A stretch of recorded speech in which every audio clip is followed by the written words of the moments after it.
August 15-ന് Vande Mataram പൂർണ്ണമായും ചൊല്ലിക്കാൻ ഉത്തരവിട്ട UDF സർക്കാരിനെതിരെ എടക്കരയിൽ DYFI പ്രതിഷേധം. എടക്കര ബ്ലോക്ക് കമ്മിറ്റിയുടെ നേതൃത്വത്തിലാണ് ടൗണിൽ പ്രതിഷേധ പ്രകടനവും സംഗമവും നടത്തിയത്. പാർട്ടി ഓഫീസിൽ നിന്നും ആരംഭിച്ച പ്രകടനം ടൗൺ ചുറ്റി ഇന്ദിരാഗാന്ധി ബസ് ടെർമിനൽ പരിസരത്ത് സംഗമിച്ചു.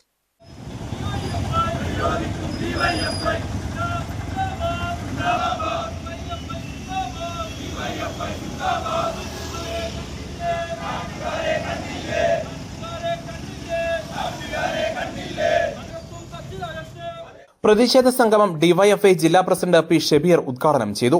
കേരളത്തിനകത്ത് രാജ്യം ഭരിച്ചുകൊണ്ടിരിക്കുന്ന BJPയുടെ RSSന്റെ നയം നടപ്പിലാക്കാൻ ഇവിടെ പിറവി കൊണ്ട ഒരു സർക്കാരിനെ പോലെയാണ് കേരളത്തിലെ സർക്കാർ പ്രവർത്തിച്ചുകൊണ്ടിരിക്കുന്നത്.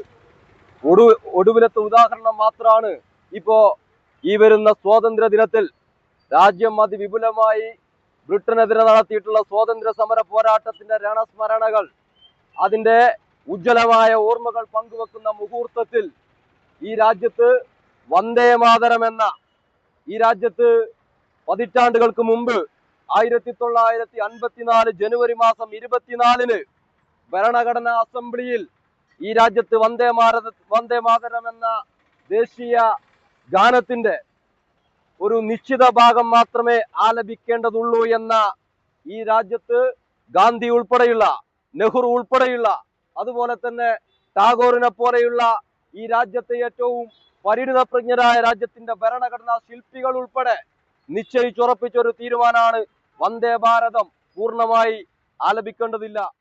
കേരളത്തിൽ BJPയുടെ നയം നടപ്പിലാക്കാൻ പിറവികൊണ്ട സർക്കാരിനെ പോലെയാണ് സംസ്ഥാന സർക്കാർ പ്രവർത്തിക്കുന്നതെന്ന് അദ്ദേഹം പറഞ്ഞു. ബ്ലോക്ക് പ്രസിഡന്റ് JM ഷബീബ് അധ്യക്ഷത വഹിച്ചു.